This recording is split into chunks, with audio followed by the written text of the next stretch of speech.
I bid you peace and good greetings, Hotep, universal love and light. This is Kadir once again, about to discuss the topic of Lucifer and what Lucifer truly is. Okay, so Kadir, when did you first come into conflict with the doctrinated teachings of what Lucifer was? Well, I first came into conflict with the doctrinated teaching of Lucifer since birth, really. I came into this world, I never resonated with the ideologies that have been presented to me, and they never really made sense to me. I try to make sense out of them, as most of us, when we grew up young, we were taught to think a certain way or practice religion or follow certain theories or ideologies or dogmas based upon, our families following, and I just never resonated with it. It never really made sense to me, what was presented to me. However, naturally through time and through my own inner evolution and through experiences and newfound knowledge and resignation with the higher consciousness of the omniverse, that downloads transmissions to me and gives me certain types of knowledge. I've come to an overstanding of some things, that haven't currently been presented to me, and maybe to not a lot of people. But and that one of those concepts is the concept of Lucifer and what Lucifer truly is. Now, through my studies, I know that the ancient druidic path of the Celts called Earth Tiamat, Tiamat being known as the Great Dragon. Now, Tiamat is also another name for Gaia or Earth, and as we know, Lucifer has been called the Dragon. So if Mother Earth held such a great accord with the ancient druidic path and the natural resignation with that and of the indigenous people, then why would they apply the aspect of the dragon to Lucifer? So when I thought about it, it's like, well, why that don't make sense. Why would they be calling Lucifer this and then calling Lucifer the dragon? So I was like, there's a distinction here, because the devil, comes from Devi, which is an ancient name for female angels, basically. And also, Sutan is the black gods of Saturn, which would be called Satan. I started running across the things, and I was like, well, what's this Lucifer thing?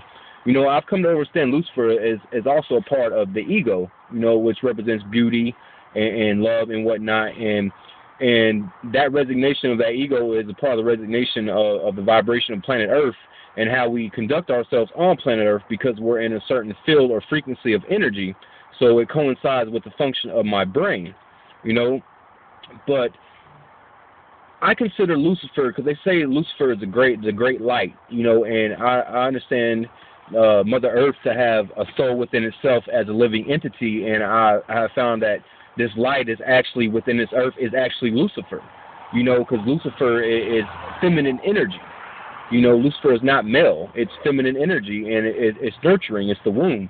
And it really resonates with Mother Earth. And we look at the stories, even in biblical terms, when they say a third of the angels were cast out of heaven, including Lucifer, and we look at the stories of the Anunnaki and the planetary ellipses and how certain planets come into evolution and rotation in certain time frames and epochs, and how they shift and change and move.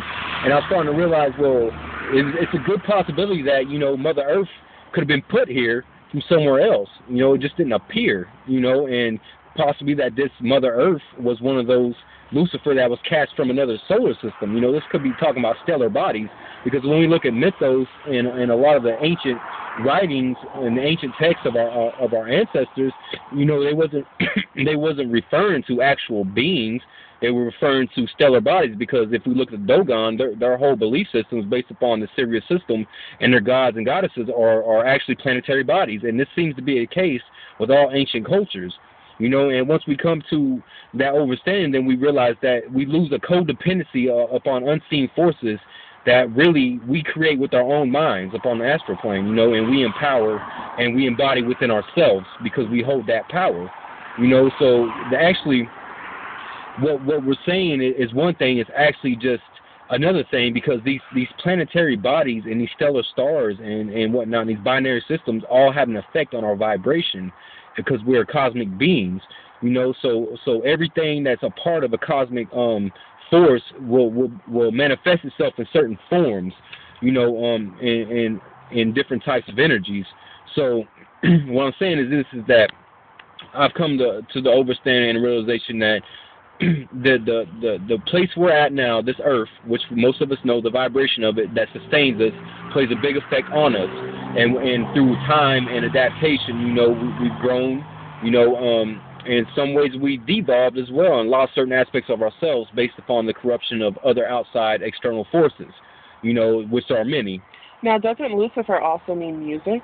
Lucifer, yes. Lucifer is also music. Lucifer was also known as Apollo, which was in the Greek mythos was the god of the sun and of music. He held a lyre in his hand, and we also know music to be a great portal to opening our vibration, because this earth has ley lines in it, and these ley lines are known as geodetic octaves. And in the ancient times, they used the oracle centers, the Oracle of Delphi, all the oracles on the different mountains, and they used the oracle stones. And on these geodetic octaves, a lot of the communication was transferred through these vibrations, and it was in musical tones.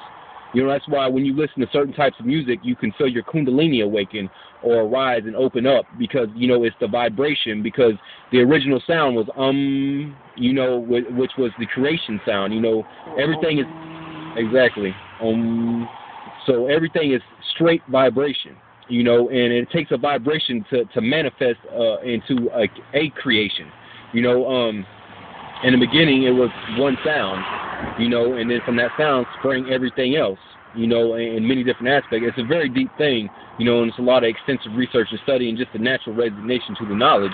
But I've come to understand Lucifer as the earth, and it makes a lot of sense to me, because there's a lot of things that put Lucifer down. And I'm not speaking of Lucifer as a being, but Lucifer as the concept and what Lucifer really means, because Lucifer is light. It's this light. And do we not know the Akashic light to be like one of the primordial sources?